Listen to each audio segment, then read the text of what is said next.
இரவல் வந்தவன் கேட்கின்றான், அவன் இல்லை என்றால் அவன் விடுவானா. சிங்கப்பூர் திராவிட செல்வம் அவர்களுக்கு என் மனம் நிறைந்த பிறந்தநாள் வாழ்த்துக்களை தெரிவித்துக் கொள்கிறேன். மூன்றெழுத்தின் மீது எப்போதுமே ஒரு சக்தி இருக்கும் என்று சொல்வது உண்டு.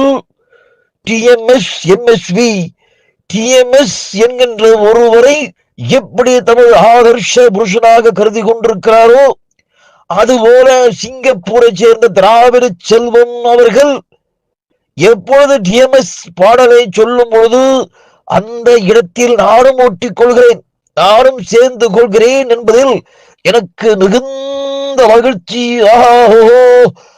அப்பேற்பட்ட திராவிட செல்வம் அவர்கள் பிறந்த நாளை கொண்டாடுகிறார் என்று வரும்பொழுது, பிறந்த நாள் இன்று பிறந்த நாள், நாம் பிள்ளைகள் போலே தொல்லிகள் எல்லாம் மறந்த நாள் என்று மனமாற சந்தோஷமாக வாழ்த்துகிறேன்.